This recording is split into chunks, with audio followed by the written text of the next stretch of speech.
ന്യൂസിലാൻഡിനെതിരെ 4-ാം ടി20ക്ക് ഇറങ്ങുമ്പോൾ മലയാളി താരം സഞ്ജു സാംസണാണ് ഇന്ത്യൻ ടീമിലെ ശ്രദ്ധാകേന്ദ്രം. ആദ്യം 3 കളികളിൽ നിരാശപ്പെടുത്തിയ സഞ്ജുവിന് ലോകകപ്പിൽ കളിക്കണമെങ്കിൽ മികച്ച പ്രകടനം അനിവാര്യമാണ്. ടി20 ലോകകപ്പ് പടിവാതിൽക്കൽ നിൽക്കെ സഞ്ജു സാംസണും ആരാധകരും ഒരുപോലെ നിരാശയിൽ തന്നെയാണ്. ന്യൂസിലാൻഡിനെതിരായ ആദ്യ 3 കളികളിൽ ഓപ്പണറായി അവസരം കിട്ടിയ സഞ്ജുവിന് നേടാനായത് വെറും 16 റൺസ് മാത്രമായിരുന്നു. സഹ ഓപ്പണർ അഭിഷേക് ശർമ്മ തകർത്ത് കളിക്കുമ്പോൾ സഞ്ജു ആദ്യ കളിയിൽ 10 റൺസും രണ്ടാം മത്സരത്തിൽ 6 റൺസും മൂന്നാം മത്സരത്തിൽ നേരിട്ട ആദ്യ പന്തിൽ 0-നും പുറത്താവുകയായിരുന്നു. വിശാഖപട്ടണത്ത് 4-ാം മത്സരത്തിനായി ഇറങ്ങുമ്പോൾ നേരിടുന്ന എല്ലാ വിമർശനങ്ങൾക്കും മറുപടി നൽകാനുള്ള ഒരുക്കത്തിലാണ് സഞ്ജു.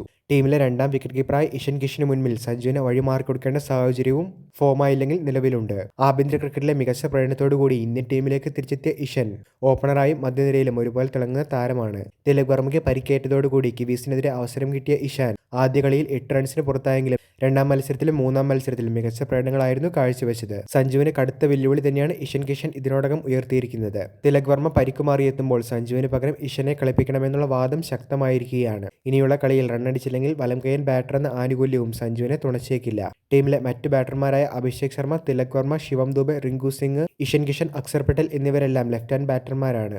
കഴിഞ്ഞ ദിവസം ഗൗതം ഗംഭീറിന് കീഴിൽ കടുത്ത പരിശീലനമാണ് സഞ്ജു നടത്തിയത്. ബോഡി ലൈനിൽ വരുന്ന പന്തുകളാണ് സഞ്ജുവിനെ പരീക്ഷിച്ചത്. സ്പിന്നർമാർക്കെതിരെ സഞ്ജു തകർത്തടിക്കുകയും ചെയ്തിരുന്നു. സഞ്ജുവിന് ബാറ്റിംഗിന് മുൻപിൽ ക്യാപ്റ്റൻ സൂര്യകുമാർ യാദവും കോച്ച് ഗൗതം ഗംഭീറും ദീർഘനേരം ചർച്ചകൾ നടത്തുന്നുണ്ടായിരുന്നു.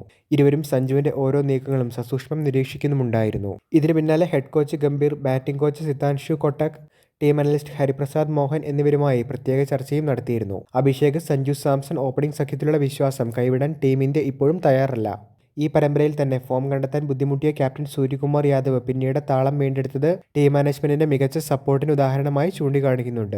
മോശം സമയത്തും കളിക്കാരെ ചേർത്ത് പിടിക്കുക എന്നത് മാനേജ്മെന്റിന്റെ നയമാണ് എന്നാണ് ഇതിലൂടെ വ്യക്തമാക്കുന്നത്. ലോകകപ്പിന് മുൻപ് വാമപ്പ് മത്സരങ്ങൾ ഉൾപ്പെടെ ബാക്കിയുള്ളതിനാൽ തന്നെ സഞ്ജുവിന്റെ കാര്യത്തിൽ ടീമിന് സാവകാശമുണ്ട് എന്നുള്ള സൂചനയാണ് കഴിഞ്ഞ ദിവസം ബോളിംഗ് കോച്ച് മോർക്കൽ നൽകിയത്. തീർച്ചയായിട്ടും 4-5 മത്സരങ്ങളിലും സഞ്ജുവിനെ ടീം ഇന്ത്യ കൈവിടാനുള്ള സാധ്യതകളില്ല എന്നും അദ്ദേഹത്തിന് ഓപ്പണർ റോൾ തന്നെ ടീമിന് നൽകുമെന്നുള്ള സൂചനയാണ് ഈ റിപ്പോർട്ടുകളിൽ നിന്നും ലഭിക്കുന്നത്.